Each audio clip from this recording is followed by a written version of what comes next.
that was not the right thing to say. That was wrong for Lee Anderson. That it's not true.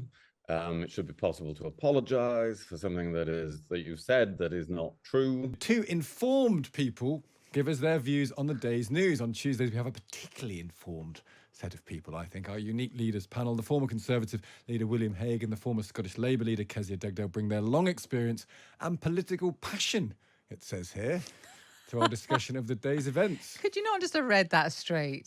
I find that difficult to read anything straight. Okay. This morning, we're going to look at words and numbers. What do the words Islamist and Islamophobia mean to them? And how should politicians use those words? What do numbers look like for Jeremy Hunt? And could tax cuts win the Conservatives the next election? And jury trial is said to be the bedrock of the British justice system, but is it time to find a better way than asking 12 random people to decide the fate of people accused of serious crimes? It's not a bad question that has just been raised by this Channel 4 show, The Jury, we talked about earlier. Let's start with those words, Islamophobia and Islamism. You'll remember that former Deputy Conservative Party Chair Lee Anderson said Islamists had got control of the London Mayor Sadiq Khan. He said he handed over control to his mates. Anderson has been suspended as a Tory MP and refuses to apologise for his comments. But was he being Islamophobic? No Conservative minister from Rishi Sunak down seems to be able to say that word. Earlier we spoke to the government's legal migration minister, Tom Pursglove, who just wouldn't really answer the question about whether Lee Anderson's words were Islamophobic or not. I don't think Lee personally is racist, but what he said was unacceptable, and I think the Prime Minister was did right what he to say. I'm just interested in this very specific question. What he said Islamophobic? Do you think it was or it wasn't? All I'm going to say is that I just think what he said was wrong. It was unacceptable. We took action very quickly to I'm just interested. address that why is the term directly and head Islamophobic on. something you don't want to engage in? I'm just interested in that question. As I say, I think that what Lee said was not acceptable, that we have taken steps to address that as a Conservative Party, and we did so quickly. That actually stands in quite stark contrast to the Labour Party's handling of the issue in Rochdale, where actually we saw that play out over several days. This was much more decisive in saying, look, you need to apologise for this. It's not acceptable. There are issues that you are raising in relation to these comments that, are perfectly legitimate points of debate on the substance of the issues. But what you shouldn't do is be putting it in those terms. And I think he was right to be asked to apologise, but he didn't do that. And so that left no choice but to take the route that the Chief Whip did. Tom Pursglove there being Islamophobic, just unwilling to tackle that question at all. Let's talk to William and Kezia. Good morning, William. Good morning. Good morning, Kezia. Good morning. William, does this matter? I mean, maybe you might say you're wretched journalist trying to just bang on about something that doesn't matter. Or does it matter that no Tory wants to use a phrase, Islamophobia, to discuss someone's comments when many other people think that they did display Islamophobia? Do you understand a meaning of Islamophobia, and what do you make of it in regard to Lee Anderson? Well, it does matter. I mean, like the minister you were just hearing from, I think what mainly matters is that Lee Anderson said something that was, what I say in my column this morning was just a ridiculous thing to say and can't be substantiated. That's what mainly matters. But of course, the meaning of Islamophobia does matter. That's why lots of people are finding it so difficult, because there isn't an agreed meaning of that. Some political parties have adopted a meaning. Others haven't done so yet or don't want to do so in the future. There are actual reasons for that. Some people say you've got to have a common definition of Islamophobia, like anti-Semitism. Others say, well, wait a minute, if we define it in the way you've set out, we might be unable to criticize real Islamist extremism in the future. That might be classed as Islamophobic. So that's what this... But that's rubbish, though, isn't it? That's rubbish, though. I do take the point that there may or may not be an agreed definition, but calling Lee Anderson's comments Islamophobic, if you think they are, is not going to stop you from criticising political Islam, extremist Islam at a later date. People must be able to have competing nuanced views in their brains. Otherwise, there's no point in being alive, is there? I mean, either you have a view one has a view in one's mind about what he said, and you put a term to it. That's how language works. Would you feel uncomfortable saying that was Islamophobic, for example? Actually, I would, having looked at the arguments on both sides, I would feel uncomfortable about that, because I think that terms matter. Words really matter, and Lee Anderson could have made his point without making any remarks like this. It's also possible to criticize Lee Anderson and say he's quite wrong without necessarily adopting terms that are, under pressure, that other people define or might define in the future. So that sounds like, that can sound like sophistry, but there is a good reason not to just let words become an accepted part of the language without actually thinking about it. And there is a very serious problem with Islamist extremism in the United Kingdom. Notwithstanding all the fuss about this, there is an actual problem. So so we do have to be careful with our words, and what matters. Therefore, I'm a bit like the other conservatives. I say what really matters is the substance of it here. That was not the right thing to say. That was wrong for Lee Anderson. That it's not true. It should be possible to apologize for something that you said that is not true, and that's which he doesn't agree with. I mean, Lee Anderson saying he's not going to apologize. He does say he's not going to apologize, but I hope there is again, like the minister who you had on earlier, I think there's so many good sides to him, and you want a good variety of people in the main political parties, and he's part of that variety. So I hope there is a way back for him. But really, do you like him, William? Well, yes. I don't want to get overexcited about that, but yes. No, I think it adds to the political, to the Conservative Party and to the variety of views in politics. But it's no good talking like that at the weekend. That is not right, and that is something he ought to be able to apologise for. Kezia, would you be able to use the phrase Islamophobic in this context? What do you think? Well, look, when an elected member of a mainstream political party like Lee Anderson refers to Sadiq Khan and his mates running London, that to me is nothing other than dog whistle racism. So I would call it racism and be less concerned about whether it's Islamophobic or Islamist or any other secondary category to that fundamental point that he was saying something which to me, and I think to millions of other people across the country, was intolerant and racist. And on that basis, he cannot be in a mainstream political party like the Conservatives, and the Conservatives were right to suspend him. And he says he's not going to apologise. So I hope very much he won't stand again as a Conservative candidate. It's really that clear cut for me. I'm quite interested in it. There's so many different strands to this. There's the Islamophobia debate. And then Rishi Sunak on the front page of the Times today, I'm proof that Britain isn't racist, it says Rishi Sunak. There's also this idea of no-go areas, which Paul Scully got into a bit of bother about yesterday. Kezia, the reason I'm interested in is because, and I don't want to diminish people who live in certain areas of the UK and feel that things have changed and they don't like it. That is how they actually feel. And just because we might not feel that way, I don't want to dismiss that. However, I think there's a difference between no-go areas and areas that you just don't frequent. And I was having this conversation earlier. I don't know if this applies to you at all, Kezia, and I'll ask you, William, as well. Are there areas of the UK or settings that you perhaps wouldn't be comfortable finding yourself in? Because I know that there are for me, and I wonder, Kezia, if it's the same for you. It's such an interesting and important question. So, I live in a small village in Fife. I used to live in Edinburgh, in Scotland's capital, but I've lived here for 2 or 3 years now, and I can go a good week, maybe more, without seeing somebody who isn't white. Right, I live in a very kind of one-dimensional village with a view that goes along with that. When I go to London with my work, though, I deliberately stay in the East End of London, and I quite often stay in a flat in just off Brick Lane. Excuse me, Tower Hamlets, Paul Scully's favourite. And I'm exposed to a completely different side of this country that I live in, and I absolutely love it, and I celebrate it, and I want to be a part of it, and that's the Britain I recognise and I want to be a part of, and I believe it's all. But of course, living there might be a very different reality to just kind of staying there the odd day. Well, of course, but I always see issues are these discussions as ones about race. I think they're much more often about poverty and opportunity and life chances.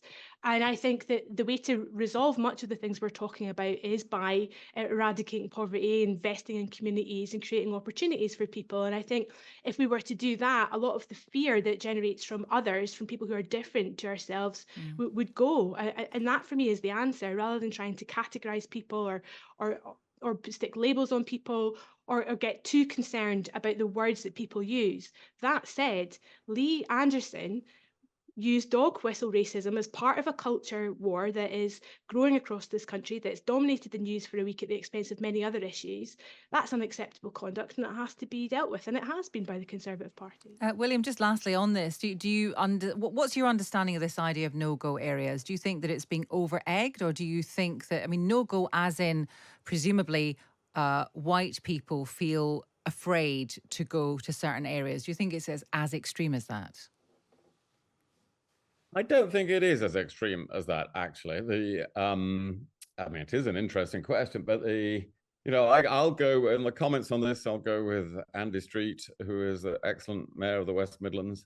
Who when these comments were made that there were no-go areas in Birmingham, he's totally rejected that idea. And I think he's right about that. I've been everywhere in the United Kingdom as in my days of standing for election. I mean, one of the upsides of being a politician is you really know your own country. You've been absolutely everywhere. And I haven't been anywhere where I don't feel comfortable or safe, really, among people of all different backgrounds and ethnicity. And so, no, I'm not part of saying there are no-go areas. But does that mean you've just not been to them, perhaps? Because, I mean, are we saying... I've been to them. I've been everywhere. So are you saying there are no parts of the country where there is not a monoculture, where people don't speak English, where everybody in a set area is from a different country with a different faith, a different culture, and a different language? Those places don't exist in Britain, do you think? That's a different question, because the question was anyway. I don't feel comfortable. Yeah, exactly. Safe. But would you now you're asking a further version of that? Yes, I am. And clearly, there are parts of the country where communities concentrate, or ethnicities concentrate, or in all forms. Kezia was just pointing that out. And so, where I live in a lot of my time in mid Wales, that you could say, well, there's a monoculture of a particular type there. But that's Welsh. Yeah. I mean, that's the country's Wales, and that's Welsh. Yeah, no, that's excellent. But there is nevertheless, there's a bit of a monoculture. So you can say that about many parts of the United Kingdom, but do we actually feel that's different from saying there's a no-go area? And but are they good things? I mean, those monocultures that we're talking about, are they good things? It would be far better if everybody had common experience. I think you can't get away from the fact people are going to live close to people who are like themselves in some way, richer or poorer or certain professions or so. That happens all over the world. And trying to stop that, I think, is it will be a bit like King Canute trying to turn back the tide. What is very important, what I've been talking about in the paper this morning, is we ought to be having common experiences. That's why we should have civic duty. That's why we should have selective national service and more volunteering and change the way social media works, so that wherever we live, actually people across Britain spend more time together, whether they're Jewish or Muslim or Christian or atheist or whatever they are. And I think that, rather than worrying about whether people live in groups, is going to be the way forward. Many of you getting in touch on this already. I live in the East Midlands. There are plenty of places within cities near me that I do not feel comfortable and would not be welcome. It's interesting. A bit more detail on that might have been interesting. Ian says it's choice, Kezia, not necessity. If you don't agree with the tenets or beliefs of Islam, are you Islamophobic, or is that a choice that we are allowed to make? Says Ian. I'm sure that debate is going to continue for a while. And just consider, actually, are there areas, whoever you are, whether you are Muslim, whether you are white, British, whatever you are there actually areas that you would rather not go to for whatever reason. We're going through the stories of the day with William Hague and Kezia Dugdale. Let's talk about the budget, because the Times, as always, is getting the early steer on it. The paper's political editor, Steve Swinford, reckons that there could be cuts to national insurance and a new tax on vaping.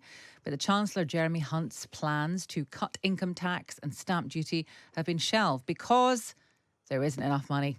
Carl Emerson from the Institute of Fiscal Studies was concerned about the Chancellor's plans. What seems to be happening is whenever things look just a little bit better, the Chancellor seems to say, well, that's headroom. And rather than bank that and say, oh, it's good, we can get that down a bit faster, he seems to be saying, well, that means I can now cut some taxes.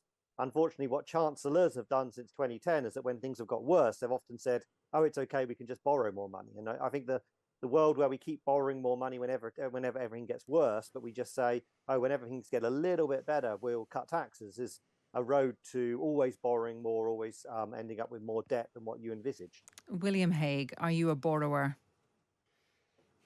No, I'm not a borrower. Financial credibility is the most important thing of all, and I think we've got that back now in this country. It has to be retained. I would be very surprised if Jeremy Hunt didn't stress that in the budget next week. If it's possible within financial credibility to have some small tax reductions year by year, that is a good direction to go in, I think, because people do pay a lot of taxes. And I don't know what will happen in the budget, but the talk about national insurance, I think, that would be on the right line. It's a small cut in national insurance because that's the vast majority of people who are in work are paying that tax. So, but I don't know. And financial credibility, it comes first. It's interesting because having such a high tax burden and not wanting to borrow, those are two very conservative things, but you can't do both of them. No, you can't. Absolutely. So getting that borrowing down over time has got to be the top priority. But again, we'll see the Chancellor's, we'll see the forecast for that. They, of course, have to be independently assessed these days by the famous Office of Budget Responsibility. So no Chancellor can pull the wool over everybody's eyes. But if they show that over the years to come, that borrowing is on track and is going down, well, then he would have some room for a tax reduction. And I think that would be no bad thing. So but remember, the government already has plans to hugely increase spending on health, to increase spending on a whole range of public services. It's not like public spending is going to go down in the next few years under any government. So, everybody looks at a budget and thinks, oh, this is all about tax cuts. But actually what's happening is the spending keeps going up as well. That's just not a new announcement. So there should be some room for tax reductions alongside that. So Kezia, not income tax, but national insurance. And cutting national insurance will have an impact, won't it, on working people? I mean, it might not have an impact electorally, but it will have a financial impact. Yes, that's true. It will enhance the incomes of many working people across the country. And I'm glad you mentioned the election, because that's really what this is about, isn't it? Because about 4 or 5 months ago, when we thought there was a serious prospect of a May election, we were anticipating that this spring budget would be really significant and be full of really big tax cuts, including potentially income tax and indeed inheritance tax. I think the main thing we see from this report is the death of any suggestion there's going to be a May election. I know Stig loves the term fiscal headroom, but I think what this gives us is electoral headroom, because in a way what this allows Jeremy Hunt to do is to keep back some further announcements at the point that a general election would be called. And that's really what's going on here. It's a big no to May, but it's keeping back some space to try and spend big or indicate big before the next general election. And of course, looking at the Conservative polls, they know they're going to lose right now. So what they want to try and do is embed these tax cuts in the kind of structure of the fiscal system across Britain, and then dare Labour to change them, dare Labour to try and raise them, or indeed live within the spending envelope that they create. I love the idea of electoral headroom, Kezia. I can actually understand that one. It doesn't seem to be a lie. So I'm going to go. I'm actually going to support that. Pam makes the point. A couple of years ago, NI was to be raised to fund social care. That was stopped. Now NI is to be reduced with a social care. Wither social care, with both meanings of the word wither, is a very, very, very good point to make in British politics, and one that is never, ever answered by any politician. Let's move on to a Channel 4 reality show, The Jury murder trial. It's been making us think about how effective juries can be. Here's how the show works. Can we trust our jury system? We reenact an actual murder trial, word for word. Never would have believed I was capable of doing this. The jury is made up of real people. I believe that there are two sides to every story. But there's not just one jury. There's two, each unaware of each other. Is it crocodile tears or not? I wanted to give him a hug. One trial. Was he playing us? Two juries. Definitely murder. Will they reach the same verdict? If I believe manslaughter and not murder, I'm going to fight for that, which means it's going to get lively. I don't want to do this anymore. Do you find the defendant guilty or not guilty? Justice might be served. Such a good idea, I think, that for a programme. William, I don't want to sound like a crazy revolutionary, but actually the jury system is a mad 12th century relict that's not really copied by many other countries around the world, and you wouldn't invent it if you were starting a justice system now. Is there a moment, do you think, in which the jury system might depart from criminal trials in this country? I don't think so. I mean, it's you sound revolutionary, but not crazy. I think, but it's a revolutionary thought. But the trouble is, it's like democracy, the jury system. It's a terrible way to do things until you think about all the other ways of doing things, and then you go back to that. And so I think juries are like that. Yes, things can go wrong with juries, but nevertheless, the fact that you have 12 people there normally will often balance that out. People are excluded who have any obvious conflict of any kind.